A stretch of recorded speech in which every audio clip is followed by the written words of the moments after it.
A 12-year-old black boy boards a plane to San Francisco. His ticket clearly says first class. He takes his seat quietly, but just minutes later, a flight attendant rips it from his hand and demands he leave. No explanation, no apology, just judgment. Silence falls around him, and when he refuses to move, something begins to shift, not just in the cabin, but across the entire country. What happened in those 15 minutes? Who was this boy, really? And why did his quiet strength shake the foundations of a billion-dollar airline? Was he just a child sitting in the wrong seat, or the beginning of a movement no one saw coming? This is not just a story about air travel. It's a story about dignity, about truth, about the power of staying seated when the world tells you to stand down. So, grab a seat, because what happens next will stay with you long after the cabin doors close. Don't forget to like, share, and subscribe to our channel. Now, let's begin the story of Black Boy kicked out of first class 15 minutes later. His CEO, Dad, arrived. Everything changed. Lucas Bennett sat quietly in seat 1A aboard Skylight Airlines Flight 472 bound from Atlanta to New York. It was his first time flying alone, and even though he'd tried to look calm, he couldn't stop his heart from racing. His father, Ethan Bennett, had reassured him repeatedly that he'd be safe, that everything was properly arranged. Yet Lucas couldn't shake an unsettling feeling in his chest. The plane hummed gently around him. Lucas adjusted his navy blue sweater carefully, the soft fabric comforting against his trembling fingers. Beside him, the brown leather backpack rested securely at his feet, containing a carefully packed book and a handwritten note from his dad that simply read, "Proud of you, son." Across the aisle, Rose Miller, a kind, elderly woman in seat 1C, watched Lucas with gentle curiosity. Something about his quiet demeanor caught her attention. Lucas offered her a small smile, which she returned warmly. Everything seemed peaceful until a sudden, sharp voice sliced through the cabin, disrupting the calm atmosphere. "You don't belong here, kid." Stephanie Ward, the flight attendant, strode purposefully toward Lucas, her polished shoes clicking against the floor with an ominous echo. Her blue uniform was pristine, her blonde hair tied back tightly, but her eyes carried a cold glint that Lucas immediately sensed was trouble. Lucas swallowed hard, meeting her gaze cautiously. "Excuse me," I said, Stephanie repeated louder, leaning slightly forward, drawing the attention of other passengers. "You don't belong here. First class isn't a playground." Lucas hesitated, confusion clouding his expression. "Ma'am, I'm in the right seat. I have my ticket." Stephanie scoffed openly, her voice growing sharper. "Really? Let me see that." Passengers nearby began to shift uncomfortably. Rose Miller's brow furrowed slightly, concern flickering across her face as Stephanie snatched the boarding pass from Lucas's hand without permission. Lucas's chest tightened with embarrassment, his face growing hot under the sudden scrutiny. Stephanie examined the pass suspiciously, shaking her head slowly. "This seat costs more than your family makes in months," she hissed under her breath, but loud enough for nearby passengers to hear. A few gasped softly, horrified at her tone. Lucas drew a deep breath, mustering courage from a place deep within. He tried to keep his voice calm, respectful, even though his heart was hammering relentlessly inside his chest. "My dad booked this seat. Ma'am, everything should be correct." Stephanie's expression twisted into skepticism and disdain. She looked at Lucas again, as if genuinely surprised by his composure, without breaking eye contact. She reached down, grabbed the boarding pass firmly, and tore it deliberately into pieces, dropping them dramatically onto Lucas's lap. Security. Stephanie raised her voice sharply, waving her hand toward the front cabin crew. We have a situation here. The cabin was now fully silent. Several passengers shifted anxiously. A businessman seated 2 rows behind, Nick Pearson, discreetly began recording on his phone, sensing something deeply wrong unfolding before him. Lucas's hands trembled. Tears prickled at the corners of his eyes, but he willed himself not to cry. His father's voice echoed gently in his mind. Always keep your dignity. Lucas, nobody can take that from you. 2 security officers entered swiftly from the front of the aircraft. Officer Carl Owen appeared stern, immediately standing by Stephanie's side. The other, Officer Mike Reed, paused briefly, a flicker of doubt visible in his expression. Stephanie pointed dramatically at Lucas. This child is causing disruption. I want him removed immediately. Lucas looked desperately at Officer Reed, whose eyes softened slightly as they met the boy's pleading gaze. Sir, Lucas whispered shakily, I haven't done anything wrong. Please, check the passenger list again. Stephanie interjected sharply. I have authority here. This is my cabin, and I'm telling you this child is a disturbance. Officer Owen stepped forward aggressively, his hand outstretched toward Lucas. Come with me now. Let's not make this harder than it needs to be. Lucas took a deep, steadying breath, gathering the strength to remain dignified despite the deep humiliation washing over him. Slowly, deliberately, he reached for his backpack. His voice remained polite, but carried undeniable sadness. May I at least contact my dad first? Stephanie smirked bitterly. Sure, call whoever you want. Won't change anything. Lucas pulled out his phone and typed a brief message, his fingers slightly trembling as he sent the text to his father, Dad. Something's wrong. Rose Miller's voice rang out clearly and firmly through the cabin, startling everyone. This child has done nothing wrong. What you're doing is disgraceful. Stephanie spun around angrily, eyes blazing. Mind your own business. But Rose did not back down, her voice carrying quiet power. Respect and dignity are everyone's business. What you're doing here is discrimination. Whispers of agreement buzzed softly around the cabin. Nick Pearson, still discreetly filming, nodded encouragingly at Lucas, who momentarily felt less alone. Enough, Stephanie snapped, gesturing again for the officers to remove Lucas.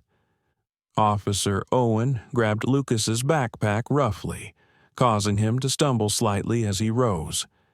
Lucas steadied himself, straightened his sweater, and walked slowly toward the cabin door. Each step painful yet deliberate. He paused briefly at the doorway, turning back once more to Stephanie. My dad always taught me that true character shows under pressure, he said quietly, eyes clear despite his hurt. Thank you for showing yours. Stephanie flinched slightly, a brief flicker of doubt crossing her eyes, quickly masked by indignation. Lucas continued forward, escorted out by security. Silence filled the cabin, heavy with unspoken shame. The second Lucas stepped off the plane. His phone buzzed urgently. He read the message quickly, feeling warmth return to his aching heart. I'm almost there. Lucas, hold on. I'm coming. He stood straighter, dignity restored by the certainty of his father's imminent arrival. Yet, deep inside, Lucas wondered how many others faced this humiliation silently, without someone coming to fight for them. What happened next would not just alter Lucas's world, but the airline's entire culture, forever. Lucas stood quietly in the jetway, the silence weighing heavily around him. Officer Mike Reed guided him gently by the shoulder, sensing the boy's unease.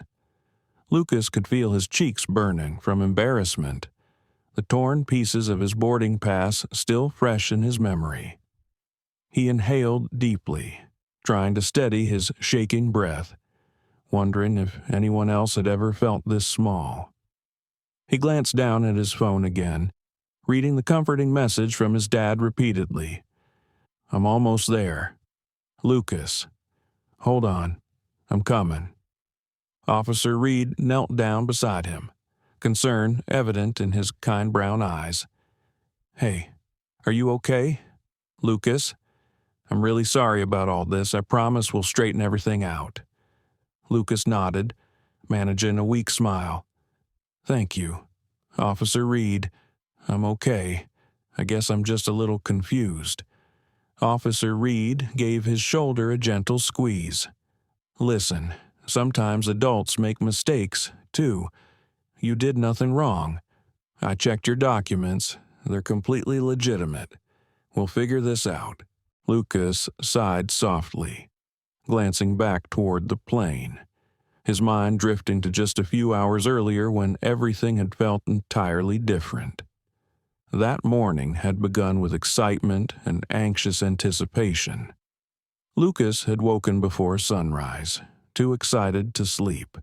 It was his first solo flight, a huge step his father had said would help build confidence and independence. His dad, Ethan Bennett, CEO of the global technology firm Innovatech Holdings, had always encouraged Lucas to be strong and self-reliant. Remember, his dad had said firmly but warmly before leaving for a critical early morning meeting, "You can always handle more than you think. Stay calm, stay polite, but never let anyone undermine your dignity." Lucas remembered nodding eagerly, confident then. Ethan had carefully arranged everything, first-class ticket, unaccompanied minor paperwork, IDs all meticulously organized. Ethan had always taught Lucas that preparation meant power. That morning, it had seemed true, as Lucas arrived at Atlanta International Airport. His excitement had quickly blended with mild anxiety. The airport terminal buzzed with a flurry of activity families hurriedly navigating luggage carts, business travelers pacing impatiently, airport staff calling out boarding announcements. Lucas had checked in smoothly, his documents verified and boarding pass handed over with a professional, if slightly curious, glance from the ticket agent. "Traveling alone today?" "Young man," she had asked kindly, though her voice had held a trace of skepticism. "Yes, ma'am. My dad arranged everything," Lucas had replied politely, offering her his calmest smile. She had nodded, slightly reassured, and wished him a pleasant flight. He had walked toward security, feeling older and more capable with each confident step. Yet now, as Lucas stood awkwardly beside Officer Reed in the quiet corridor, that initial confidence felt painfully distant. He felt a fresh wave of frustration and hurt rising within him, and for a moment, bitterness crept into his thoughts. Why had Stephanie singled him out? Had he done something wrong without realizing it? Officer Reed noticed Lucas's troubled expression and quietly asked, "Is there someone you want to call? Your dad might want to talk to me directly." Lucas looked up gratefully. "Yes, Officer Reed. That's probably a good idea." He dialed Ethan's number, feeling his heartbeat quicken as the line rang. When Ethan answered, Lucas felt a sudden, profound relief hearing his father's calm, familiar voice. "Lucas, son." Are you all right? Lucas swallowed, fighting the lump in his throat. I'm okay, Dad. But something bad happened on the plane. Officer Reed took the phone gently, stepping aside to speak with Ethan privately. Lucas could hear bits of their conversation. Reed's voice calm and reassuring, providing clear facts to Ethan. Lucas admired Officer Reed's professional demeanor, grateful for his supportive presence. As he stood alone, Lucas's thoughts drifted back to the passengers who had stood up for him.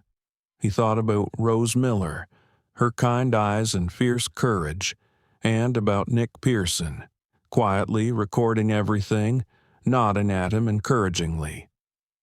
Lucas wondered if they realized how deeply their small acts of kindness had helped him hold on to his dignity amidst humiliation. Lucas's mind then wandered back to Stephanie Ward. He replayed the scene repeatedly in his head, trying to pinpoint what he could have done differently. He remembered her icy gaze, her harsh words, and her arrogant dismissal of his explanations.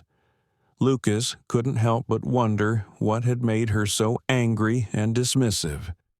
Did his age or his appearance give her the right to treat him so harshly? He clenched his fists involuntarily, taking another deep breath to calm himself. Ethan's voice echoed again in his memory. Your dignity belongs to you. Lucas, no one can ever take it without your permission. Lucas steadied himself, reminded of his father's constant lessons about empathy, courage, and integrity. Ethan always stressed that strength wasn't about anger or force. It was about composure in the face of unfairness. Lucas resolved to hold on to those teachings tightly, refusing to let resentment take root. Officer Reed finished the call, handing the phone back to Lucas with a reassuring nod. Your dad's nearly here. Lucas, he sounds like someone who really cares about you. You're lucky.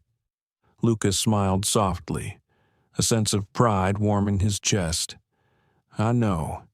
He's always taught me to handle things with dignity. Officer Reed regarded Lucas thoughtfully. Your father mentioned he's involved with the airline. Is he connected with Skylight Airlines? Lucas hesitated, recalling Ethan's insistence on humility and privacy. Kind of. He's the CEO of Innovatech Holdings. I think they own part of the airline. Officer Reed raised his eyebrows, clearly surprised but trying to maintain professionalism. Well, that's quite significant. Lucas shrugged slightly. Dad always says the important thing isn't who you know or what you own, but how you act when things get tough. Officer Reed smiled approvingly, clearly impressed by the boy's maturity. Your dad sounds like a very wise man. Lucas? He is, Lucas said quietly, glancing toward the end of the jetway, waiting anxiously for Ethan's familiar figure to appear. Suddenly, rapid footsteps echoed down the corridor, accompanied by the unmistakable authoritative stride Lucas had heard countless times before. Ethan Bennett appeared, dressed impeccably in a tailored charcoal gray suit, his presence immediately commanding the attention of everyone around. Lucas, Ethan said, his voice calm but deeply protective, as he reached his son. Placing a reassuring hand firmly on Lucas's shoulder, Are you all right? Lucas nodded, his voice quiet yet steady. I'm okay now. Dad. Ethan looked directly into Officer Reed's eyes, gratitude clear in his firm handshake. Thank you, Officer Reed, for treating my son with dignity. We have much to discuss regarding what happened today. Ethan turned back toward Lucas, speaking clearly but gently.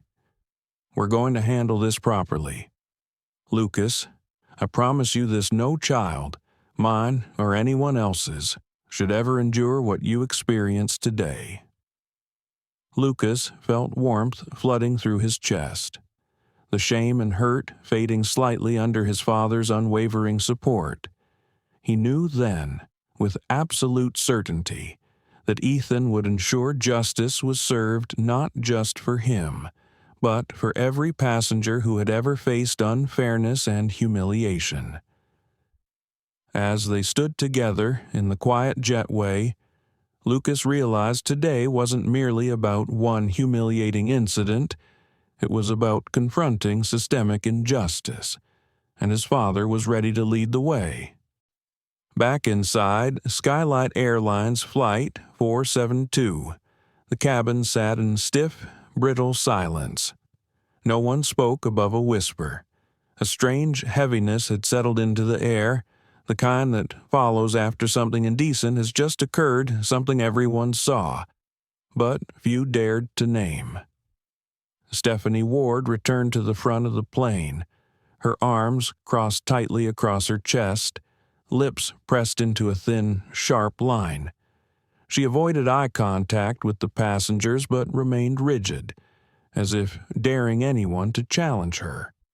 Her colleague, Melissa, the younger flight attendant working the aisle, shot her a glance filled with uncertainty, but quickly turned away when Stephanie noticed, in seat 1C, Rose Miller still hadn't moved.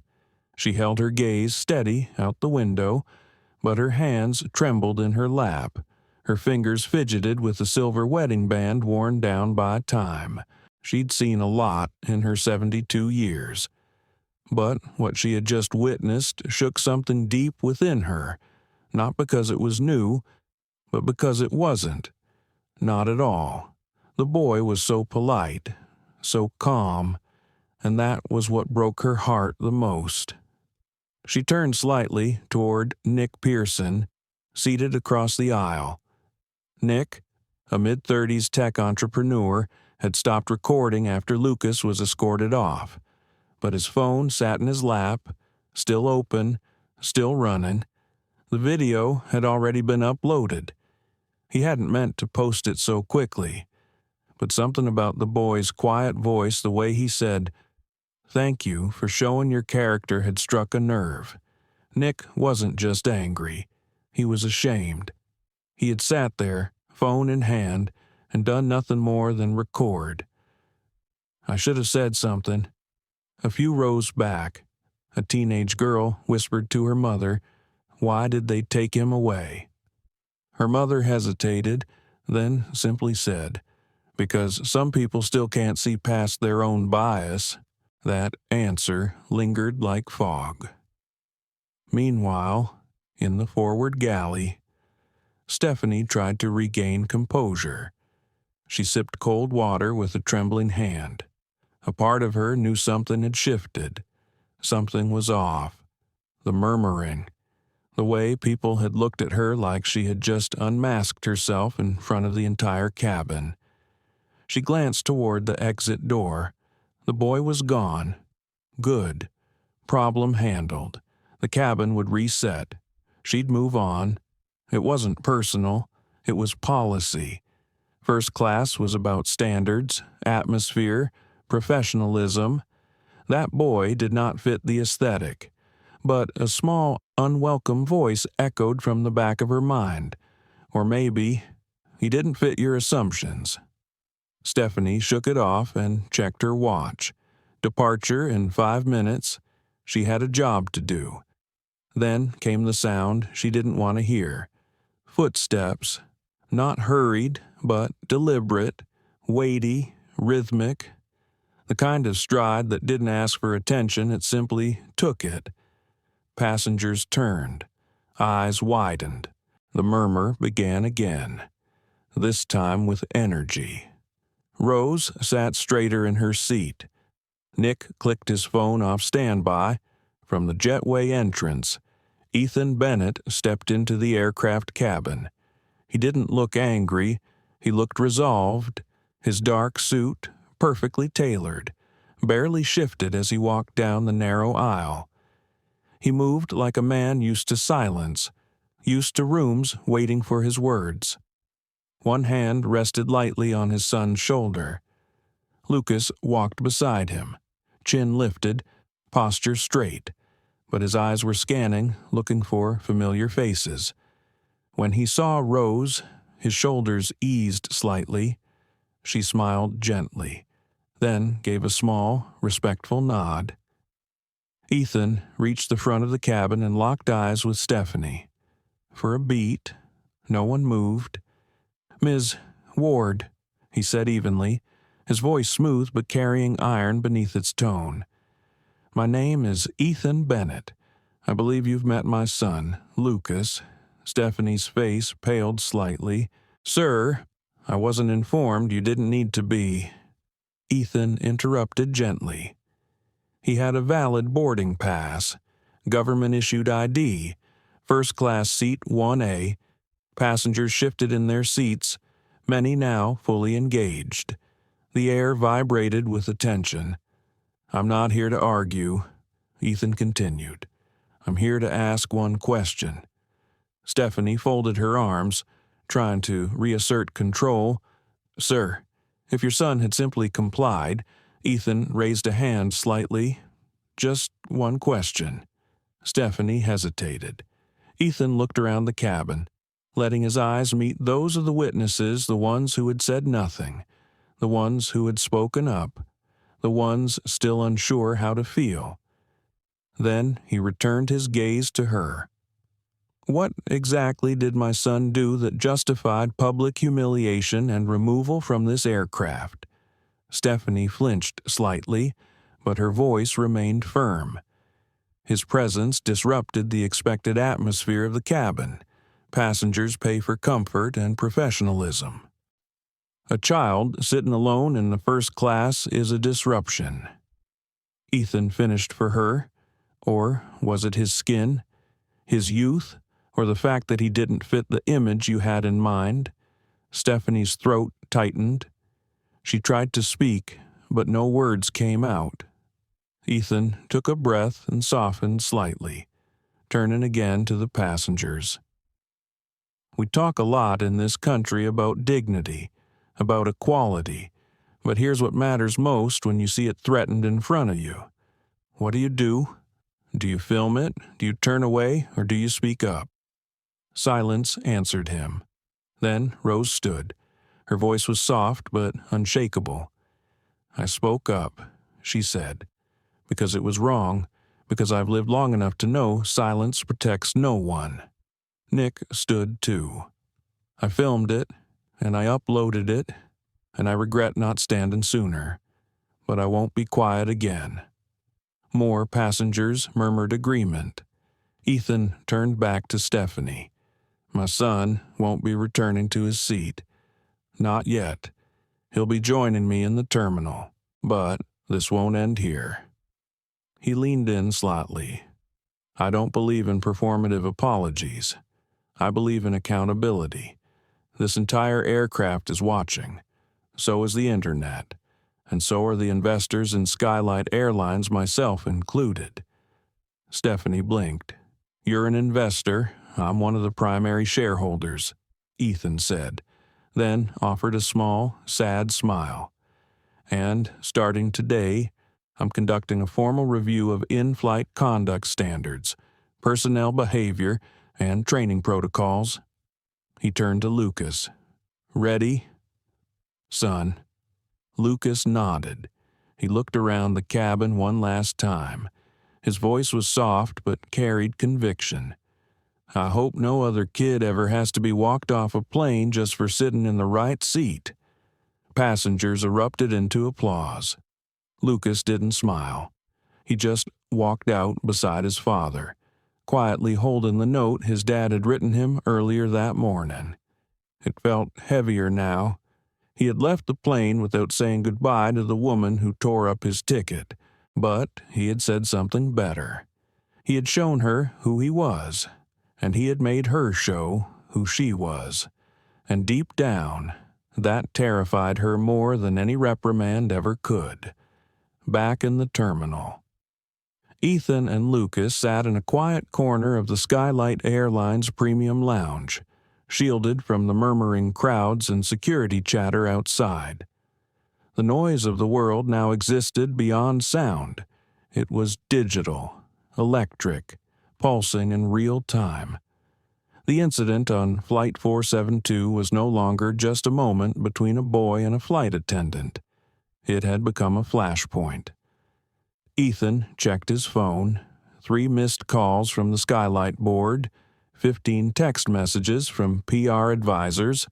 1 notification stood out trending nationally. Justice for Lucas. He locked his screen and looked over at his son. Lucas sat with his knees drawn close, hands folded on his lap, his eyes focused on a spot across the room that didn't seem to exist. He wasn't crying. Not anymore. But the silence around him was thick and loaded, the kind of quiet that didn't ask for attention, but deserved it anyway. "You okay?" Ethan asked gently. Lucas nodded, but didn't speak. Ethan placed a steady hand on his son's shoulder. "You don't have to hold it in. You know." Lucas finally turned to look at him. His voice was quiet but sharp with something deeper. "I wasn't scared, Dad. Not even when they walked me off the plane. I wasn't scared. I was angry." Ethan didn't interrupt. Angry that no one stopped her. Angry that I had to explain myself when I had done nothing wrong. Angry that my skin makes people decide things about me before I ever open my mouth. His throat tightened. But mostly, I was angry that it felt normal, like I expected it. Ethan's heart clenched. He leaned closer. "Son, you weren't wrong to feel that. And you're right, it shouldn't feel normal. It should never be something you expect." Lucas looked away, biting his lip. "I just wanted to sit in my seat. Dad, like any other passenger. I just wanted to read my book and fly home." Ethan nodded. "And you had every right to—" Lucas's voice lowered even more. "If you weren't who you are, if I was just another black kid, nobody would care." Ethan inhaled slowly. "You're not wrong." Lucas glanced up. "So, what?" Now Ethan paused. "Now we make sure it never happens again. Not to you, not to anyone." Just then, a staff member from Skylight approached nervously. "Mr. Bennett, the CEO's office has requested your presence in the executive wing." Ethan stood. "Thank you. I'll be there shortly." The employee nodded and left. Ethan turned back to Lucas. "You want to come with me or stay here?" Lucas hesitated, then stood slowly. "I want to see how this plays out. I want to see it through." Ethan smiled. "That's my son." Together, they walked through the terminal. Every few steps, someone turned their head, whispered, pointed gently. Some nodded in silent solidarity. A few strangers approached, hesitant. "Sir," one woman said softly, "we saw the video. We're so sorry." Your son handled himself with grace. Ethan nodded politely. "Thank you for saying that." When they reached the executive wing, they were met by 2 uniformed Skylight employees and escorted to a private meeting room overlooking the runway. Inside sat 4 executives, all with strained smiles and wary eyes. One stood immediately. "Mr. Bennett, please sit, and Lucas, of course. We want to begin by offering our deepest apologies." Ethan remained standing. "You have a public relations crisis," he said calmly. "But let's not pretend this is just about PR. What happened on that plane wasn't a miscommunication. It was the symptom of something deeper, something structural." The executives shifted in their seats. "Ms. Ward has been suspended." One of them offered quickly, "Pending investigation." "Of course." Lucas looked directly at the man who spoke, Are you investigating her or investigating how many times someone like me has been mistreated without a camera rolling? The question settled like dust in the room, heavy, inescapable. Ethan placed a hand on Lucas's shoulder, steadying him. I've already spoken to our legal counsel. Ethan continued. My team is preparing an internal review of all in-flight discrimination complaints from the past 3 years. I've also initiated contact with federal regulators. If systemic bias is a part of this company's culture, it ends today. One executive raised a hand hesitantly. Mr. Bennett, perhaps we can find a solution together, quietly. The media. The media didn't create this problem, Ethan said. Silence did. Outside the room, dozens of reporters now waited by the security checkpoint. The story had grown beyond corporate control. The footage of Lucas being removed from his seat had reached over 2 million views. The caption on Nick Pearson's video read, "This is how we treat a child in first class, unacceptable." Nick himself had appeared on 2 news networks already. Rose Miller had spoken with a local radio station. The story was alive. It was moving without permission. As the meeting concluded, Ethan turned to the executives one final time. You don't need to fix your image, he said. You need to fix your culture. He and Lucas left the room together, their strides steady, quiet but resolute. Back in the lounge, Lucas sat once more. This time in front of a tablet Ethan handed him. What's this? Lucas asked. Messages, Ethan said, from people around the country. Lucas scrolled slowly, his eyes widening. I showed this to my class today. We're learning about civil rights. Your son is a hero. One message read, my daughter was told she couldn't sit near the emergency exit because she looked too young to follow instructions. She's 12, and black, read another. A third message simply said, he's not just your son. He's all of ours. Lucas set the tablet down carefully. I didn't think anyone would care, he whispered. Ethan looked at him with a softness in his eyes that only fathers know. Sometimes the world doesn't change when you shout the loudest. Sometimes it changes when you speak the truth and refuse to move. Lucas nodded slowly. His shoulders straightened, just slightly. At the far end of the terminal, Stephanie Ward sat alone in the crew room. Her phone buzzed endlessly. News alerts, Twitter mentions, a voicemail from her union rep. Her supervisor had asked her to stay put. She kept seeing the boy's face in her mind.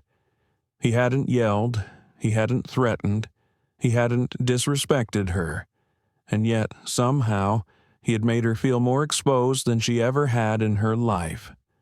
What scared her most wasn't Ethan Bennett's title. It was Lucas's eyes, the quiet ones, the kind that saw you, really saw you. Stephanie opened her email inbox. 17 new messages with subject lines like review required, HR follow-up, incident escalation. But one message stood out. It was from someone she hadn't spoken to in years. Subject, you're trending. Not in a good way. Body, I saw the video. I hope you take a long look at yourself. She closed the laptop and stared at her reflection in the dark screen. For the first time in 15 years of working first class, Stephanie Ward wasn't sure she belonged there anymore. Outside, in the main terminal. Lucas looked up at his father. Dad, do you think it's really going to change anything? Ethan considered the question. That depends, he said softly. Not on me. Not even on you, but on how many people stay silent when they see the next Lucas being pushed out of a seat he earned. Lucas nodded, this time with more certainty. Then he turned back to the tablet and began reading again. Because now the world was watching, and he would make sure they kept watching. The Skylight Airlines terminal buzzed with low voices and camera shutters.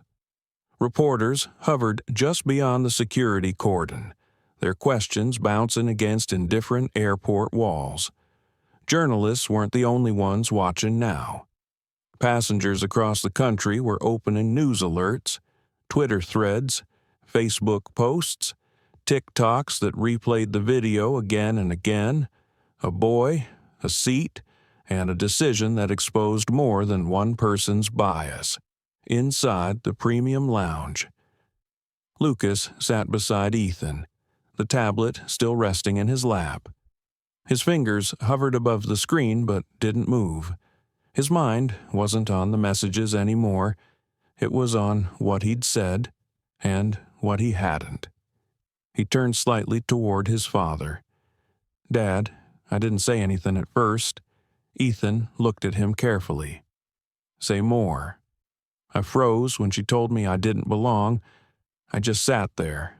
I didn't defend myself the way I should have." Ethan let the silence sit for a moment. Then, with quiet firmness, he said, "You didn't freeze. You thought. You assessed. You held your ground with calm words. That takes more strength than shouting." Lucas looked down, "But I still feel like I should have been braver." Ethan exhaled slowly. "Courage isn't about not being scared, Lucas. It's about choosing to stand tall even when everything inside you is shaking." Lucas nodded, but the weight didn't leave his chest. He hadn't cried since it happened, but now his eyes burned with something close. Not sadness, not even shame. It was grief. Grief for something he couldn't quite name. Maybe the loss of innocence, or the loss of thinking that being prepared was enough. Suddenly, there was a knock on the glass door of the lounge. A staff member entered, clutching a tablet and looking visibly nervous. "Mr. Bennett, there's a situation outside." Ethan stood. "What kind of situation?" The staff member hesitated. "There's a growing group of passengers near Gate 9, the ones from Flight 472. They're refusing to board." Lucas sat up straighter. "They're not flying." The man nodded. "They're asking to speak with airport leadership. They're saying what happened to your son was discrimination and they're not willing to fly until there's accountability." Ethan's eyebrows rose slightly, but his voice remained measured. "How many passengers? At least 20 so far, and the number's growing. Some are live streaming. A few are former flight attendants themselves. One of them has a megaphone. It's getting loud." Lucas stood slowly, unsure if he should smile or feel overwhelmed. He had never been part of something bigger than himself before. He had never caused a protest. Ethan placed a hand on his shoulder. "This is what change looks like. Messy, uncomfortable, but powerful." Back near Gate 9, the scene was swelling. Rose Miller stood calmly at the center, holding a handwritten sign on notebook paper that read, "Children deserve dignity too." Beside her, Nick Pearson held his phone steady as he streamed to over 300,000 live viewers. He had just finished an on-camera interview with a local news outlet. The headline now trending, "Passengers Grounded in Protest Over Discrimination." An airline supervisor named Jordan Ellis, late 30s, trim, with a suit that looked one size too small, was trying to manage the growing crowd. "Ladies and gentlemen, please, we assure you this incident is under full investigation. We are reviewing all footage." Rose raised her voice over the murmurs. "You can review footage all you want. But the world has already seen what happened. We're not asking for analysis.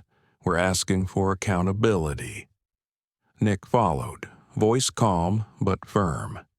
I watched a 12-year-old boy be humiliated for sitting in a seat his father paid for. If you want to convince the public this was about anything else, you're going to need more than press releases. Jordan Ellis glanced at the phones, the cameras, the reporters. He felt the sweat forming at his collar. He had been in customer relations for nearly a decade, but nothing prepared him for this. A security officer approached from the side. "Sir, someone's coming from corporate. They're asking to meet directly with Mr. Bennett." Jordan nodded sharply. "Then let's move. Get him up here." Back in the lounge, Ethan turned to Lucas. "Are you up for this?" Lucas didn't answer immediately. He looked down at his shoes. He thought of the moment Stephanie Ward tore his boarding pass. He thought of how small he felt, how helpless. Then he looked up and said clearly, "Yes." They walked together, father and son, out of the lounge, through a corridor now packed with media crews and curious travelers. Ethan carried no briefcase, no entourage, just his son. But every step he took was felt like thunder. When they reached Gate 9, the passengers began applauding. Rose's eyes shimmered as she stepped forward and gently took Lucas's hand. "You are so brave, sweetheart," she said softly. "You reminded all of us what matters." Lucas blinked, uncertain how to respond, so he simply nodded and gave her hand a light squeeze in return. Nick walked up to Ethan. "Sir, I hope you don't mind. I've taken the liberty of collecting video evidence from multiple passengers, and I have legal contacts if you're considering action." Ethan shook his hand. "Thank you. I'm grateful. But this isn't just about legal action. This is about something deeper." Nick nodded. "Culture." Ethan turned to the crowd. He wasn't a man of grand speeches, but today he had no choice. "What happened to my son could have happened to any child," he said, "and for many families, it has. Just without cameras, without witnesses, without recourse." The crowd quieted. "This isn't about one flight attendant. It's about systems, expectations, and assumptions that go unchecked. My son sat in a seat he was fully entitled to, and someone saw him not as a child, not as a customer, but as a disruption." He turned to Lucas. He didn't fight. He didn't scream. He didn't even raise his voice. He did what we teach our children to do: be calm, be respectful, and still. He was made to feel like a threat. Ethan looked back at the passengers, journalists, and executives arriving at the gate. "We're not asking for punishment. We're demanding progress. Dignity is not a luxury upgrade. It's a right." The words rippled through the terminal. People clapped. Some wept. Others simply nodded, as if, finally, someone had spoken aloud the thing they had carried silently for too long. Ethan turned to Lucas again. "Son, would you like to say something?" Lucas hesitated, then stepped forward. "I just want to say, I wasn't the only kid this ever happened to. I was just the one who got filmed. I don't want the next kid to have to be." He paused. "So, whatever it takes, let's change it." The applause was thunderous this time.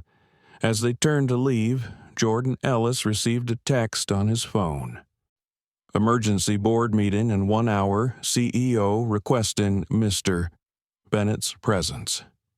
Jordan looked up at Ethan. "You're being summoned." Ethan smiled slightly. "Good. Let's talk about the cost of silence." The executive floor of Skylight Airlines headquarters was quiet but not calm. It was the kind of quiet that followed a storm warning. Behind closed doors, assistants scrambled, phones rang, screens lit up with news coverage, social media firestorms, and live analytics. In the middle of it all sat CEO Marla Kensington, staring at her phone as the view count on the viral video crossed 8 million. She knew what that meant. This wasn't a PR nightmare. This was a cultural reckoning, and her airline had just been shoved into the eye of it. Marla stood and looked out the window at the skyline. Atlanta buzzed in the distance, but she was focused on Gate 9, where one man had done more in 20 minutes than their diversity task force had in 2 years. "Is the board ready?" she asked, her voice low but firm. Her assistant nodded. "Yes, ma'am. They're waiting in Conference 3B, and Mr. Bennett will be arriving shortly."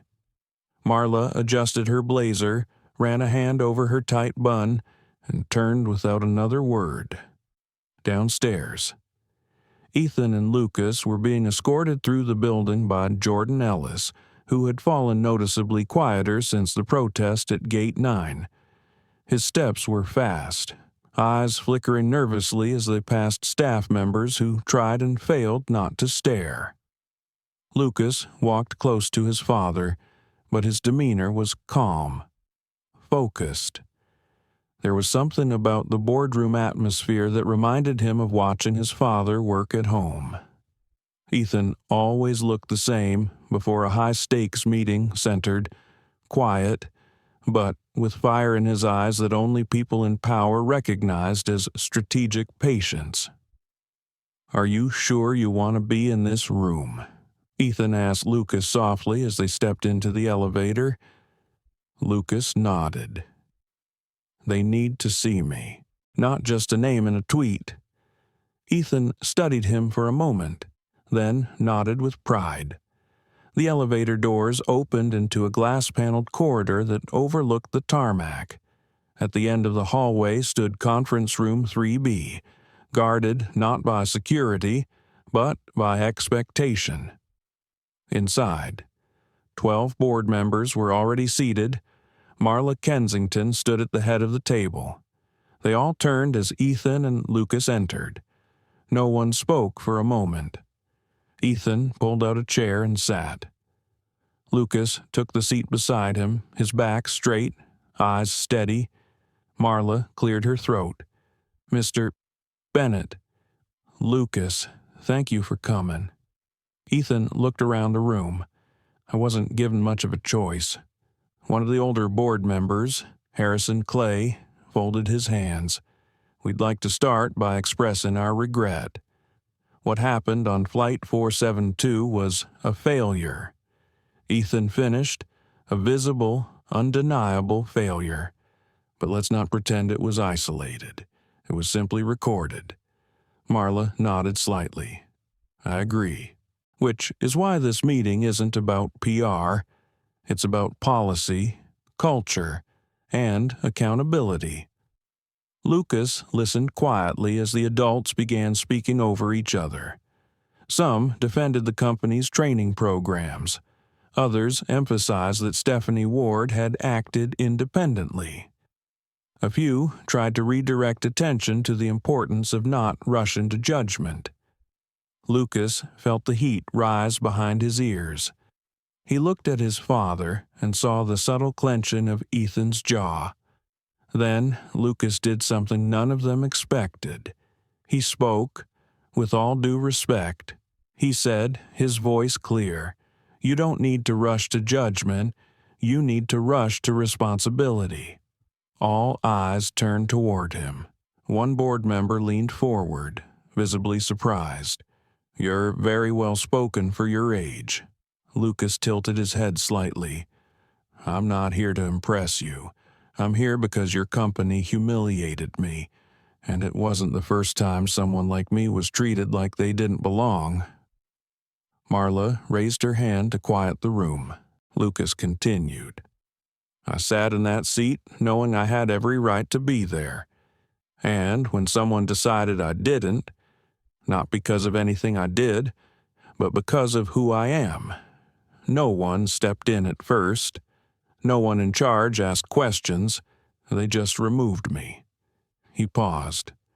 What would have happened if I didn't have a dad who owned part of this airline silence again? Ethan leaned back, allowing his son's words to settle. Marla finally broke the quiet. "What do you propose, Mr. Bennett?" Ethan sat forward.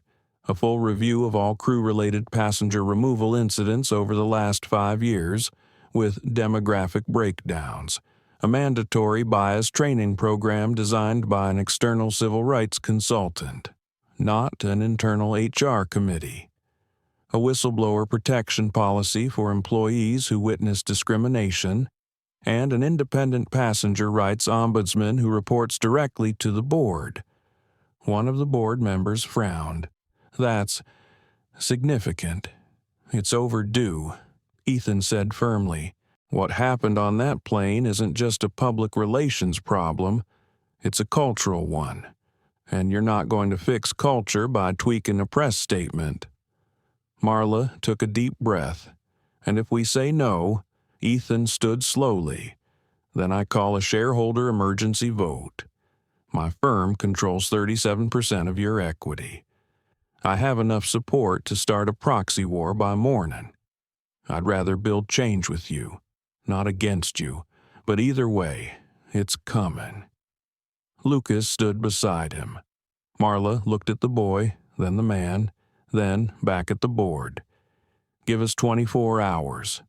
Ethan nodded. "You have 12. He turned and left the room. Lucas followed without a word. Back in the corridor, Lucas finally exhaled. "I wasn't sure they'd listen. They didn't listen." Ethan replied, "They heard pressure. Listening comes later, when they decide what kind of people they want to be when the cameras are off." As they exited the building, a crowd of reporters surged forward. Ethan raised his hand politely. "No comment until tomorrow." But Lucas stopped for a moment. One reporter, a woman in her 20s, asked gently, "Lucas, if you could say one thing to kids watching this right now, what would it be?" Lucas thought for a moment. "Believe your seat is yours, even when the world tries to take it." The reporter blinked, visibly moved. Lucas turned and walked toward the waiting car with his father. As they climbed inside, neither spoke.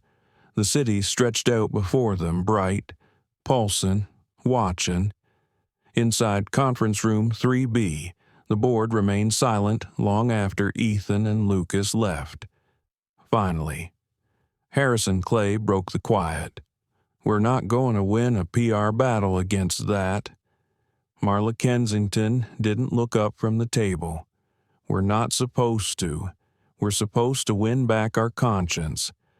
By dawn the next morning, Lucas Bennett's face was everywhere, not just on social media, but on national news broadcasts, morning talk shows, editorial columns, and international headlines.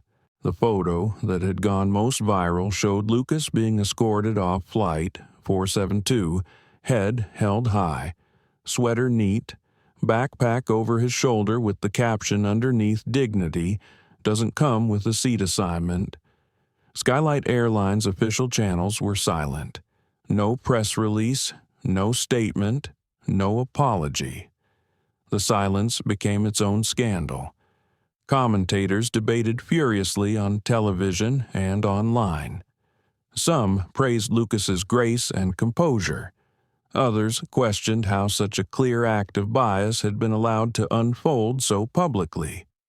A few commentators tried to deflect blame, pointing fingers at isolated behavior and standard operating procedures, but those voices were drowned out by a growing roar. At a downtown cafe in Atlanta, Rose Miller sipped her morning tea and watched a nearby table where 2 college students were watching clips of Lucas on their phones. "That kid's a hero," one of them said. Rose smiled faintly. The world was moving. Finally, at his hotel suite, Ethan stood on the balcony with a black coffee in hand. He had barely slept.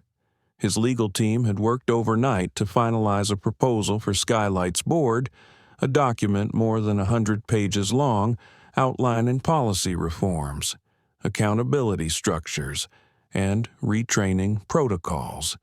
It was built not just for resolution, but for transformation. Inside, Lucas sat curled in an armchair with his tablet. He had stopped checking notifications. There were thousands now, but he was still reading messages. Carefully, one by one. He had started bookmarking the ones that hit hardest.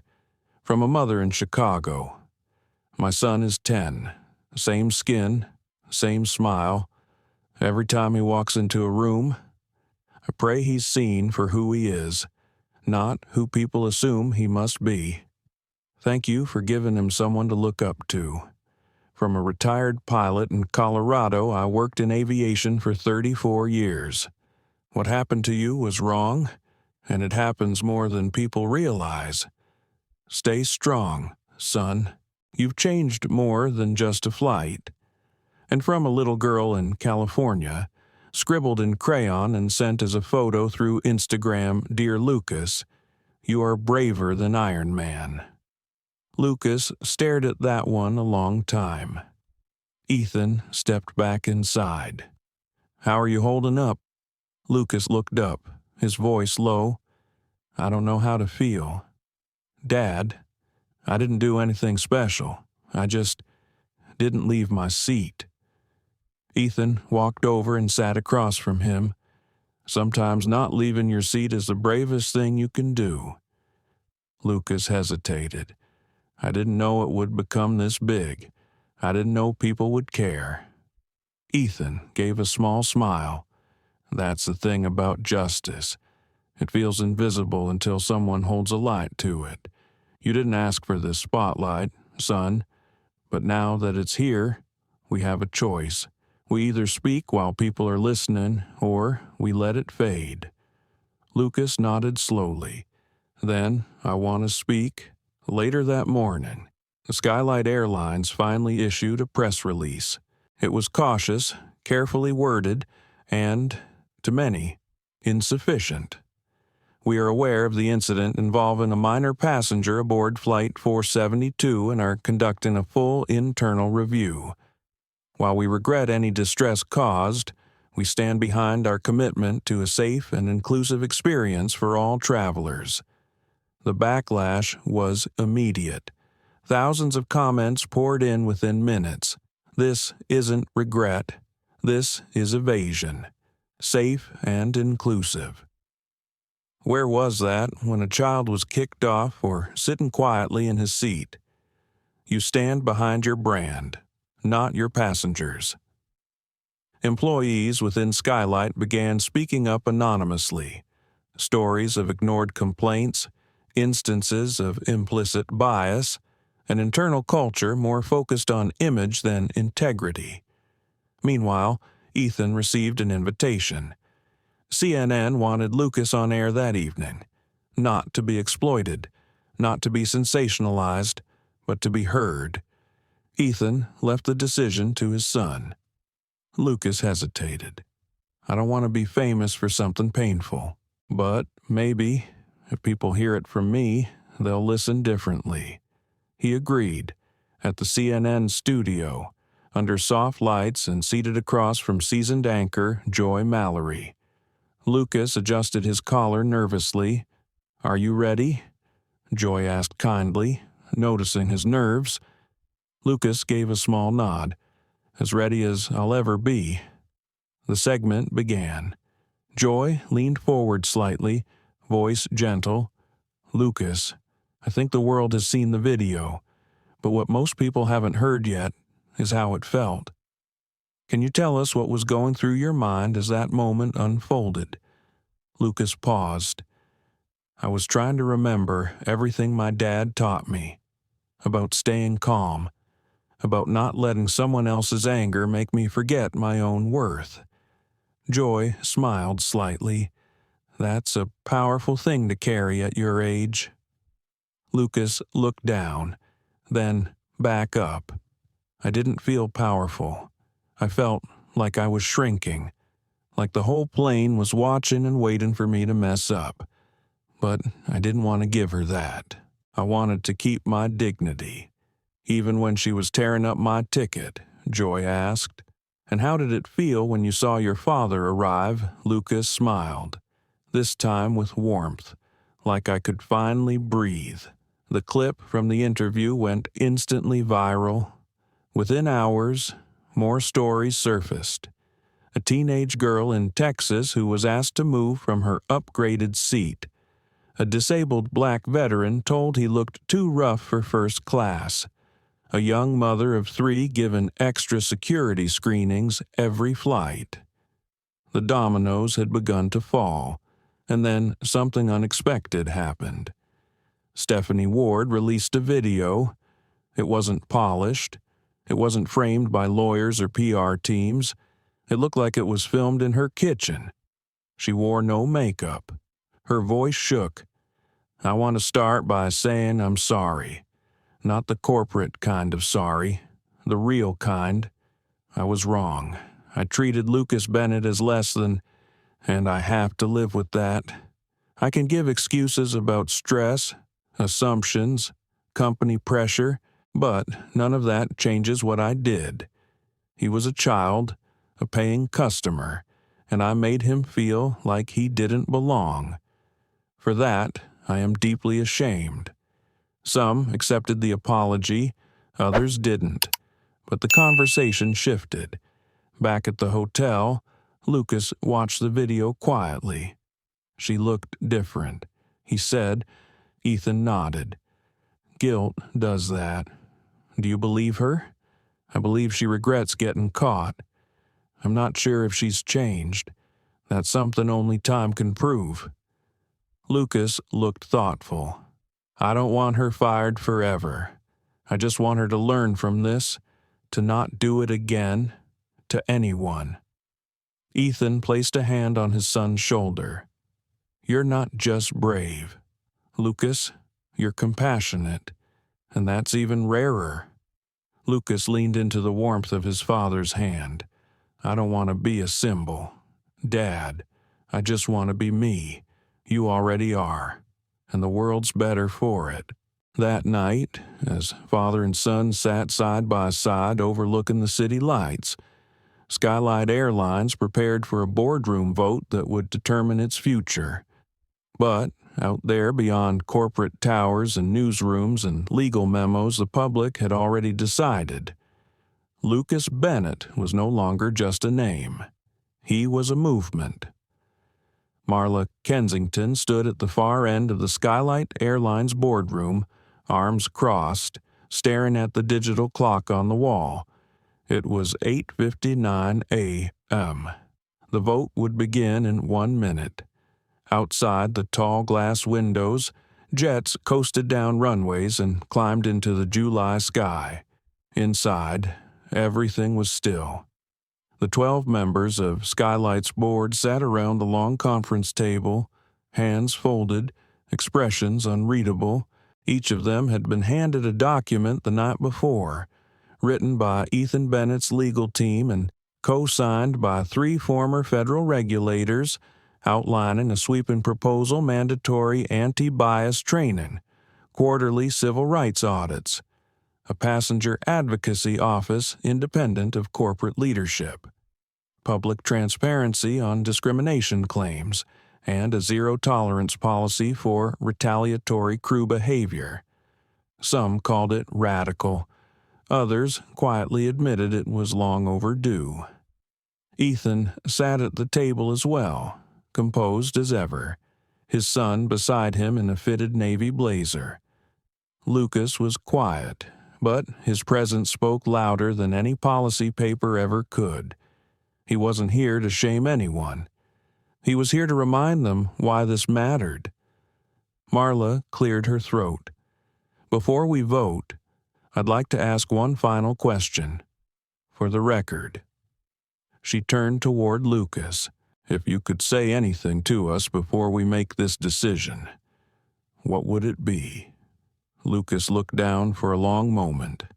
unsure if his voice belonged in this room full of power and polish. But then he raised his eyes and spoke in a voice steady and clear. "I just want to know that the next time a kid like me flies your airline, they won't have to wonder if they're welcome. No dramatic flair, no anger, just truth." Marla nodded. "That's more than fair." The vote proceeded. Each board member entered their vote into a secure tablet, green for yes, red for no. Marla clicked last. Then the screen updated. 10 green, 2 red. The reforms passed. Ethan turned to Lucas, and though his face was composed, his hand gripped his son's shoulder just a little tighter. It was their quiet victory. Marla addressed the room again. "We will issue a statement by noon. The implementation of the first training phase begins next month. The external ombudsman position will be opened publicly. I will personally oversee the transition." She looked around the room. "We owe the Bennett family more than an apology. But this is where we start." The room emptied slowly. Some board members approached Ethan to shake hands. A few nodded respectfully at Lucas. One, the oldest of them, placed a hand gently on Lucas's shoulder and said, "You reminded us what integrity looks like." "Thank you." Lucas nodded but said nothing. He wasn't here for praise. He was here because the system had failed him, and now he had helped change it. Outside, a dozen reporters waited for comment. Ethan declined to speak. Lucas, however, stood still as the microphones pointed toward him. He looked out over the crowd and said, "I didn't expect this. I didn't want it. But if it helped one kid sit in their seat without being questioned, then it was worth it." Then he turned and walked away. Later that afternoon, Skylight Airlines issued a statement longer and more sincere than their previous one. "We acknowledge that what happened to Lucas Bennett aboard Flight 472 was not an isolated mistake, but a failure in our culture. We are committed to listening, to learning, and to leading change within our company and our industry. This is not a conclusion, it is a beginning." The statement went viral in a different way. The public recognized the shift in tone. Commentators noted the clear policy actions and the naming of Lucas directly in the apology. For the first time in a long time, trust began to flicker back. At home that evening, Lucas sat on the porch with Ethan, watching the sun disappear behind Atlanta's skyline. The air was still. "I'm tired," Lucas finally said. Ethan glanced at him. "Mentally, yeah, emotionally too. Everyone keeps saying how strong I am, but I don't feel strong. I just feel like I did what I had to do." Ethan leaned back in his chair. That's what strength usually feels like. Lucas picked at the sleeve of his hoodie. "I keep thinking about her. Stephanie." Ethan didn't respond right away. He let the silence sit. "I wonder what made her see me that way." Lucas continued. "What happened in her life that made her believe I didn't belong?" Ethan nodded slowly. "People don't wake up biased. They're taught, conditioned. Sometimes it's quiet, sometimes it's loud, but it builds. And unless someone forces them to see it, they never question it." Lucas's eyes were focused somewhere far away. "Do you think she's questioning it now?" "I think she saw something in herself that scared her," Ethan said softly. "And I hope she has the courage to sit with that fear and do something about it." Lucas exhaled. Ethan reached into his pocket and pulled out a small envelope. "What's this?" Lucas asked. "A letter. It arrived today." Lucas opened it. Inside was a single card. The handwriting was neat. Nervous. "Lucas, You didn't just teach a lesson. You showed grace. I see you now, and I see myself more clearly too. I'm sorry, truly." Stephanie Lucas stared at it for a long time, then folded it carefully and put it back in the envelope. Maybe people really can change. Ethan smiled. Sometimes they just need someone brave enough to show them how. The next day, an invitation arrived. The Department of Transportation wanted to speak with Lucas and Ethan about contributing to a national task force on passenger rights and anti-discrimination policy. It was a historic move the youngest civilian ever asked to participate in such a group. Lucas was stunned. "I'm just a kid, Dad. You're also a citizen, one who made a difference. They need voices like yours." Lucas thought for a moment, then nodded. "Okay, but only if they let me speak like a kid." Ethan laughed. "They'd be lucky to have you." That evening, Lucas returned to the tablet, reopened his messages, and started replying, one by one, to the kids who wrote him, to the parents who feared their child would be next, to the strangers who said his story opened their eyes. He didn't write long messages, just enough to say, "I see you too."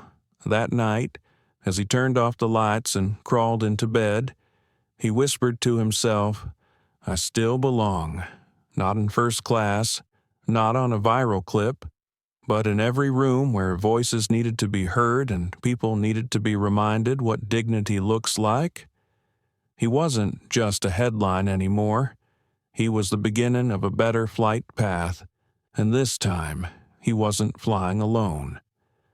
The marble rotunda of the Capitol Visitor Center was colder than Lucas expected. Not temperature-wise, emotionally, the high ceilings, the gleaming white pillars, the heavy silence broken only by the shuffle of polished shoes. It all felt too grown up, too permanent. He clutched the navy folder in his lap as he sat beside Ethan on a bench near the south entrance. Inside the folder were his notes, short ones, bullet points, his thoughts on fairness, on belonging, on what had happened to him aboard Flight 472 and what he wanted to see change. He could hear the low hum of microphones being tested in the adjacent chamber. "You don't have to do this," Ethan said gently. Lucas nodded. "I know, but I want to." Even if some people won't want to hear it, Lucas looked up at his father, especially then. A few minutes later, a woman in a tan suit appeared, her badge clipped neatly to her blazer. She smiled kindly and extended a hand. "Lucas, we're ready for you." Lucas stood, brushed off his pants, and followed her through the corridor. The chamber itself was smaller than he imagined. A few rows of press lined one side. Committee members sat in curved tiers facing a central podium. There was no red carpet, no dramatic music, just quiet, expectant focus. As Lucas stepped up to the microphone, he could feel the weight of eyes on him, some curious, some skeptical, some warm. He took a breath and began. "My name is Lucas Bennett. I'm 12 years old. I love building model rockets, mango smoothies, and the New York Liberty." That earned a few smiles. He continued, "A few weeks ago, I was flying home with a first-class ticket my dad bought for me. But when I sat down, a flight attendant told me I didn't belong. She tore up my boarding pass in front of everyone. I hadn't done anything wrong. I was quiet. I was respectful. I was just there." He paused.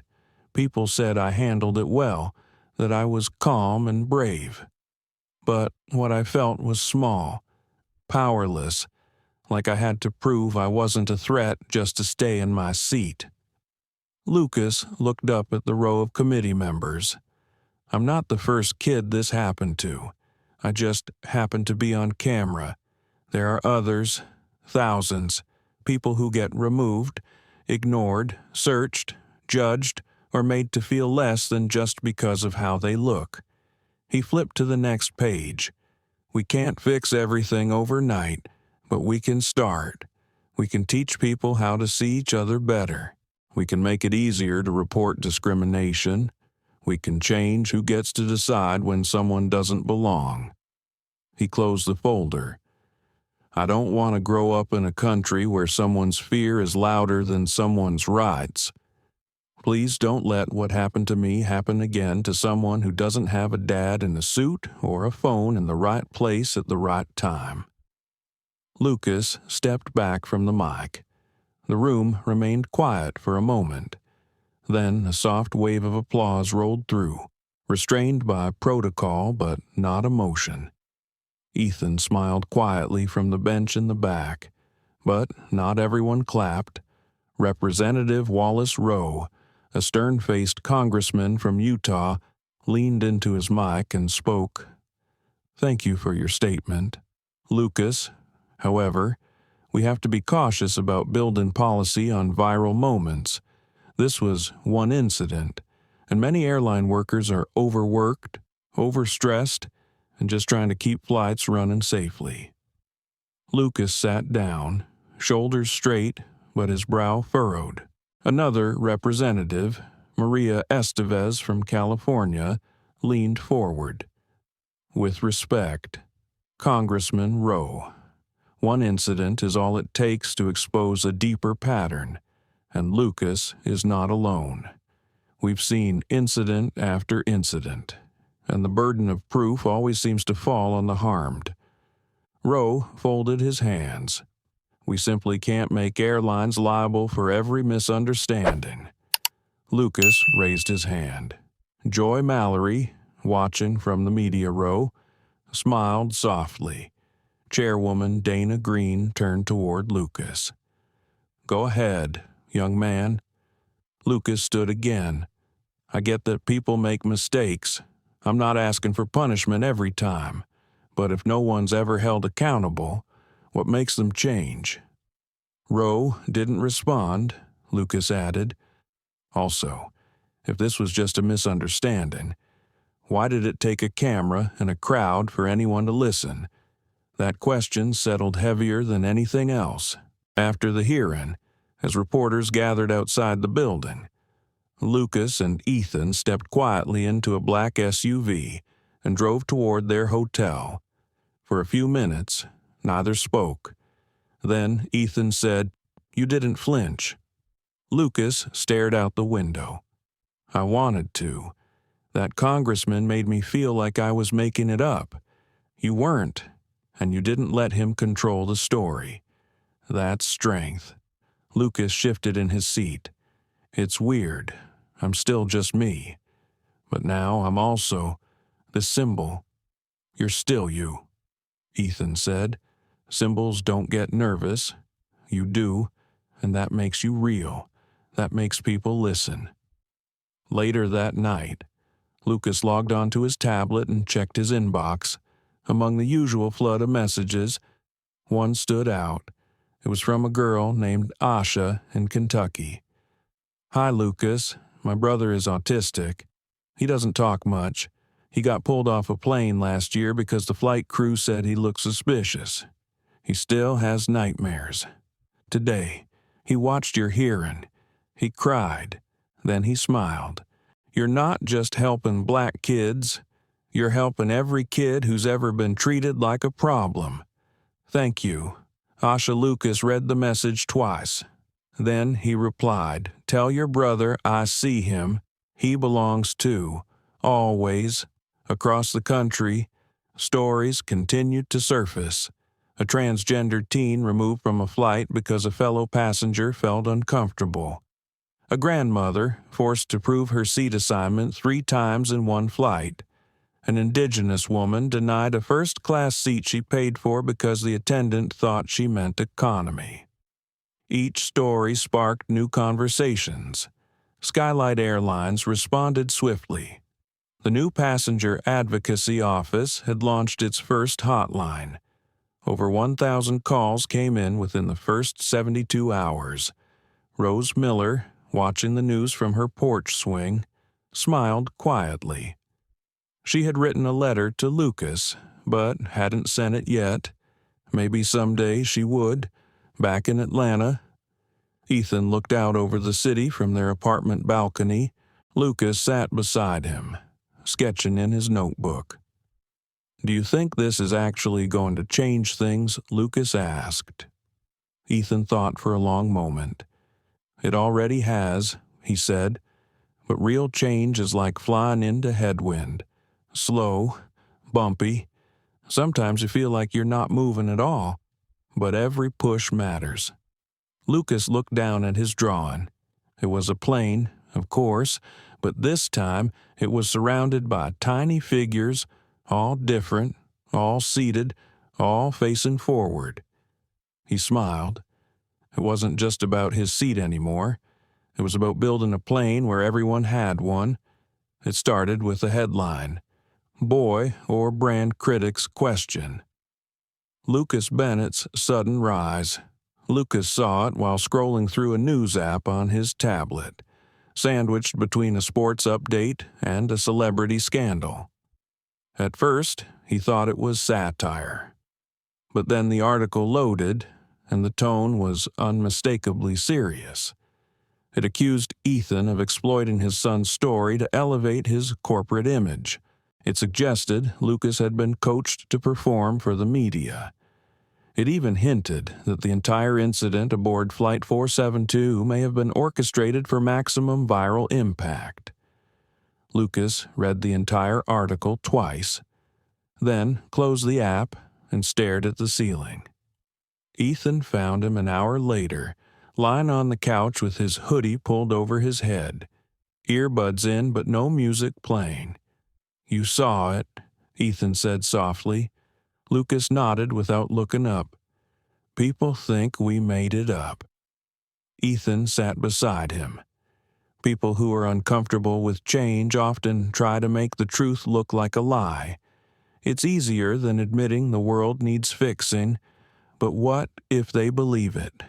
Lucas whispered. "What if the people who listen to me stop listening?" Ethan took a long breath. "Then we remind them why they listened in the first place." The next day, an online video circulated across multiple platforms. It featured a heavily edited montage of Lucas's TV appearances, cut with dramatic music, flashing images, and misleading captions. The title read, "The Manufactured Martyr, The Truth About Lucas Bennett." It trended on a far-right news site. Comments piled in by the thousands.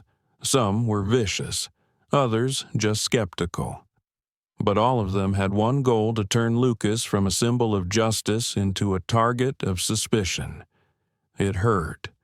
Worse than anything had hurt so far, not because it was true, but because it made Lucas feel like maybe, just maybe, people's memories were shorter than their attention spans. Ethan's phone began ringing nonstop. Journalists, colleagues, friends offering support or warning him to lay low. Invitations were rescinded. A school Lucas had applied to quietly declined admission with no explanation. And then the threats came. They didn't say anything direct, but the tone was clear. Messages like, "Hope your son likes coach class next time." "Funny how fast heroes fall." "Keep your boy out of politics or we will." Ethan increased security. They changed hotels. A car was assigned to pick up and drop off Lucas if he needed to go anywhere. For the first time, the story felt dangerous. Lucas sat silently in the hotel room that night, watching his own interview replay on the screen. His voice was so steady, so calm. He missed that version of himself. He felt smaller now, like the moment had outgrown him, or worse, like the moment had eaten him. Ethan noticed the shift. "You're allowed to feel overwhelmed," he said gently. even scared. Lucas looked up. Why do they hate me? Dad, I didn't ask for this. They don't hate you. They fear what you represent, which is what Ethan leaned back, proof that truth can be louder than comfort. The next morning, Marla Kensington called. Skylight Airlines had just faced its first shareholder protest. Several executives wanted to reverse the new reforms. The pressure was growing. One board member had already resigned. "We need your help," Marla said. "People believe in Lucas. If he speaks again, reminds them what this was really about, it could steady the storm." Ethan hesitated. He's 12. Marla, he's not a spokesperson. He's already more than that. Ethan turned to his son, who was standing at the window staring out over the city. The skyline had looked so full of possibility just a few weeks ago. Now it looked like something he had to defend. Lucas didn't wait for his father to speak. "I'll do it," he said.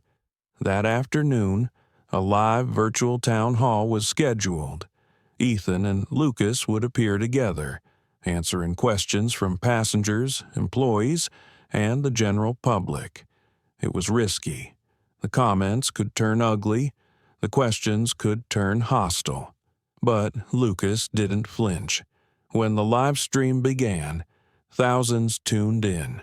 One woman asked, "Lucas, some people think your story's been exaggerated." "What do you say to them?" Lucas replied.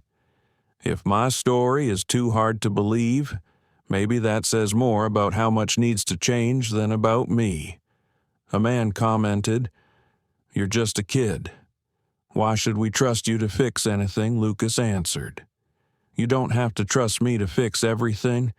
Just trust me enough to believe what happened to me matters." Another voice asked, "What do you want now? What's the goal?" Lucas paused, then said softly, "I want kids like me to grow up without being told they're dangerous just for sitting in the wrong seat." The chat exploded with support. Not just likes and hearts, full sentences, names, faces, "Thank you, Lucas. My daughter cried watching you speak. We see you. We believe you." Lucas exhaled. He didn't need to be perfect. He just needed to be honest. When the live stream ended, Marla called again. "You saved us today." She said, "No." Lucas replied, "I reminded you who you should have been from the start." That night, Lucas wrote a letter. It wasn't for publication. It wasn't for the press. It was for himself. "Dear me. When this started, you were scared. That's okay. You didn't know what it would become. But you spoke anyway, even when they doubted you, even when they lied about you, even when they tried to scare you quiet. You stayed loud, you stayed kind, and you stayed honest. I'm proud of you. Love, Lucas." He folded the letter and tucked it into his backpack. Maybe someday, when things got heavy again, he would read it. Maybe it would remind him why he began. As the sun dipped behind the city once more, Lucas and Ethan sat on the rooftop terrace of the hotel. Ethan looked over at his son. "You know, you never asked for any of this, and yet you're carrying it like someone twice your age." Lucas nodded. "It's heavy sometimes. You can put it down when you need to. The world will still be here." Lucas thought about that, then said, "Yeah, but I'll still pick it up again tomorrow." It had been 3 weeks since the flight, 3 weeks since the torn ticket, 3 weeks since the silence, the camera, the call, and the chaos. Lucas thought he'd moved on, but something kept tugging at him. A soft, persistent feeling that he'd left something unfinished. Or maybe someone. He brought it up one evening as he and Ethan walked their dog along the quiet sidewalks of their Atlanta neighborhood. Do you remember the older lady in the blue shawl? The one who sat a few rows up on the flight. Ethan glanced at him. The one who stood up when they tried to remove you. Lucas nodded. Her name was Rose. I heard one of the security guys say it, but I never got to thank her. Ethan smiled. You remember a lot of details. Lucas shrugged. It was the only time that day I felt like someone saw me. Ethan stopped walking. Then maybe you should find her. They didn't have much to go on, just her first name and a vague memory of her face. But Ethan had contacts. It took some gentle asking, a few favors, and a promise not to breach privacy. A week later, they had an address. She lived in Savannah, alone, retired school teacher, no social media, still wrote letters by hand. Should we call first? Ethan asked. Lucas shook his head. If I call, she might say no. Ethan raised an eyebrow. And showing up unannounced is better. Lucas smiled. Maybe. 2 days later, they stood on the front steps of a small, weathered house shaded by crepe myrtle trees. It was the kind of place that smelled like memory. The shutters were faded green.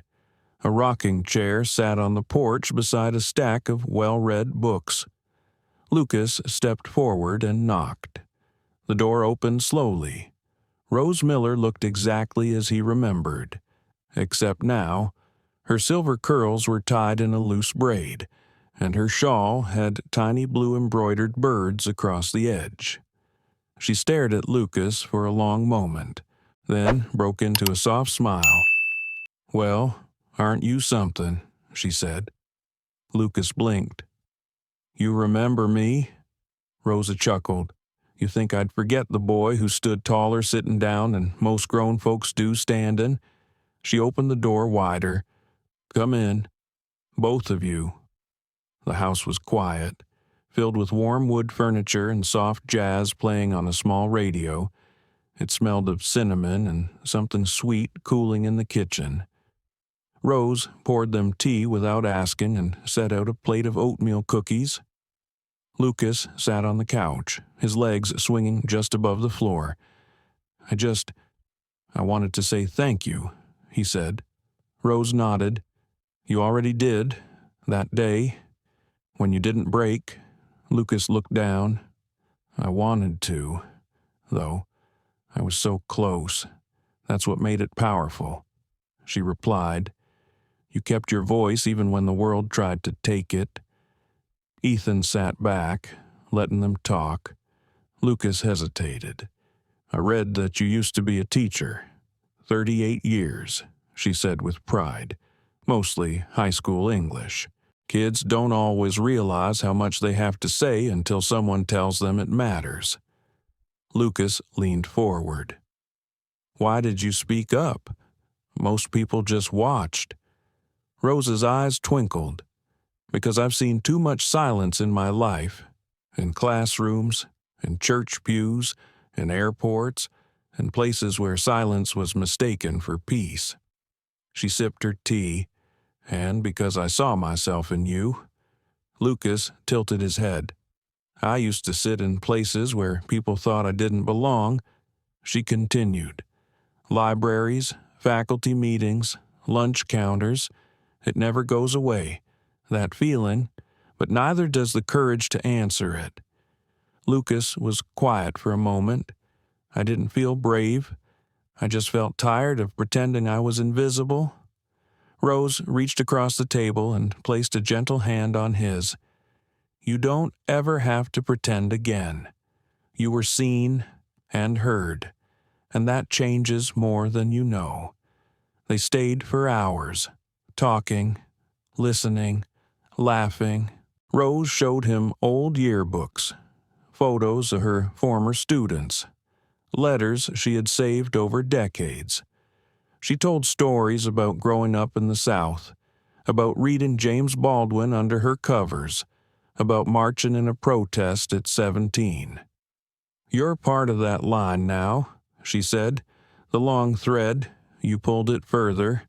As the sun dipped behind the trees, Lucas stood on the porch with her, the breeze gentle, the sky streaked with orange and gold. "Do you think it'll get better?" he asked quietly. Rose looked up at the horizon. "Not on its own, but when enough of us keep pulling that thread, yes, I believe it will." Lucas hugged her before they left, tight, like family, on the drive home. Ethan glanced over at his son. "You okay?" Lucas nodded. "I think I just met someone who believed in me before I believed in myself. She reminded you who you are. She reminded me who I want to be." That night, Lucas sat at his desk with a blank sheet of paper. He began writing, "Dear Ms. Miller, thank you for not looking away. You helped me believe that stillness isn't weakness and that grace isn't silence. I hope one day I'll be able to do for someone else what you did for me. Sincerely, Lucas." He folded the letter carefully, placed it in an envelope, and set it on his nightstand. Maybe he would send it, or maybe he would keep it as a reminder that sometimes the people who change us the most aren't the ones with cameras or microphones. They're the ones who speak softly and stand when no one else will. As he drifted to sleep, Lucas felt something he hadn't in weeks. Stillness, not the kind that comes from exhaustion, but the kind that comes when your heart is finally at peace. He had been pushed, bruised, doubted, but he was still standing. And because of that, others were beginning to rise too. The next morning, he awoke to a message from a principal in Baltimore. They wanted him to speak to their student council over video chat. Another from a pilot in Seattle, thanking him for reminding the aviation industry of its responsibility. And one more from a girl named Naomi in Detroit. "I never knew I could take up space until I saw you do it. Now I sit in the front row every day. Thank you for being brave so I could be seen." Lucas smiled. It was working, not because he was loud, but because he never let anyone silence what mattered. The gate sign read Flight 218 to San Francisco, the same destination, the same route, but everything else was different. Lucas stood at the terminal window, staring at the plane parked beyond the glass. It looked no different than the one from weeks ago, but to him, it felt like standing at the edge of a cliff. He wasn't afraid of flying. He never had been. He was afraid of remembering, of seeing row 3 again, of wondering whether the seat would welcome him or accuse him. He felt Ethan's hand on his shoulder. "You okay?" Lucas nodded. "Yeah, just remembering." "You don't have to do this," Ethan said. "I do," Lucas replied. "If I don't, it means they still win." He clutched his boarding pass, crisp and unbent. This time it said clearly, in bold black print, first class, seat 3A. No one could question it. No one could rip it in half. Still, his palms were sweating. They boarded early. A Skylight Airlines employee, young and nervous, greeted them at the gate with a quiet smile. She didn't say much, just offered bottled water and walked them through security herself. Lucas appreciated that. He didn't need grand gestures, just kindness. As they walked down the jet bridge, the hum of the engines vibrating beneath their feet, Lucas slowed his pace. Seat 3A was right where it had always been. He approached it carefully, like stepping into memory. The leather was smooth, the belt buckled neatly, the small pillow tucked against the side. He looked around. No eyes stared this time, no one flinched, no whisper. He sat down. The moment was ordinary, and in that ordinariness something extraordinary happened. Nothing. No challenge, no confrontation, no correction, just silence. Safe, uninterrupted silence. Lucas exhaled. Ethan took the seat beside him in 3B. You did it. Lucas leaned back. No, we did. A few minutes later, a flight attendant approached. She was older, maybe in her 50s, with warm eyes and a quiet presence. Her name tag read Rhonda. She crouched slightly to Lucas's level and smiled. I know who you are, she said gently, and I want you to know you were right to speak. You helped a lot of us who've wanted things to change for a long time. Lucas blinked. Thank you. She nodded, and I'm honored to serve you today. She offered him a drink menu. He didn't pick anything. He just smiled and said, Thank you. Really. As the plane began to taxi, Lucas felt the familiar pull of gravity pressing him into his seat. But this time, it didn't feel like something trying to hold him back. It felt like momentum. The cabin lights dimmed, the engines roared, and then the ground dropped away. Outside the window, the world shrank. Cars turned to dots, buildings to blocks, all the noise of the world, all the arguments and headlines and doubts, softened into cloud and sky. Lucas stared out, his reflection faint in the window. The boy in the glass was still the same height, still had the same curls, but something in his eyes had changed. He looked like someone who had crossed a line that couldn't be uncrossed. Someone who now knew he belonged not because someone gave him permission, but because he never needed it in the first place. Ethan leaned toward him. You ready to see the surprise? Lucas raised an eyebrow. What surprise! Ethan pulled out his tablet and handed it to him. A video was queued up, paused at the frame of a school auditorium filled with students. Press play. Lucas tapped the screen. The video opened on a stage where dozens of kids held up signs. One by one, they read them out loud. I belong. I have a voice, because Lucas did. I can too. Then the camera panned out, and Lucas realized the video wasn't from one school. It was a compilation. Schools from all over the country. Middle schools, high schools, even a preschool with crayon-written posters. Kids of every background, holding signs, smiling, owning space. He sat frozen, watching his name spoken by strangers he'd never met, strangers who now stood taller because he had once sat down and refused to move. His eyes welled. Ethan put a hand on his arm. It's not about viral moments anymore. It's about what comes next. Lucas nodded. After the video ended, he sat quietly for a while, the hum of the cabin settling into the background. Then he stood, walked toward the back of the cabin. Some passengers looked up, surprised. Lucas paused beside a boy in row 9, maybe 10 years old, reading a comic book. He smiled at Lucas. Lucas smiled back. Cool shirt. The boy grinned. Thanks. You're that kid, right? Lucas tilted his head. I'm just a kid, like you. The boy nodded. But they talked about you at school. They said you didn't let them make you small. Lucas blinked. Yeah, something like that. He moved on, pausing to say hi to a flight attendant near the galley, then to a grandmother who offered him a wrapped peppermint. Everyone knew. And somehow, it didn't feel like a burden anymore. It felt like a bridge. He returned to his seat and fastened his belt again. The clouds outside thickened, casting shadows and beams of light through the cabin. The captain's voice crackled overhead with updates.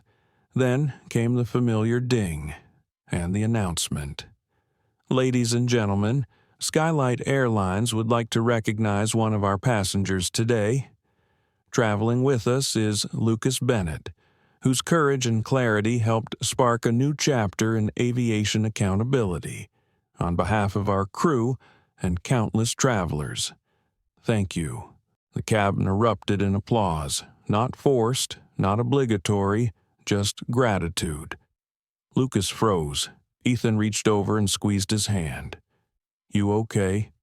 Lucas smiled, eyes wet. "I'm home." 2 hours later, as the wheels touched down in San Francisco, Lucas felt the jolt of landing not as an end, but a beginning. The journey that had started in humiliation had ended in healing, and beyond the cameras, beyond the conflict, beyond the corporate statements and congressional hearings, there was a boy who found his voice, a father who stood beside him, and a nation that, for a moment, looked inward and asked itself who truly gets to belong. Lucas stepped off the plane into the jet bridge and turned around one last time. He looked back at seat 3A, empty now, but never forgotten. He smiled, then walked forward into the light.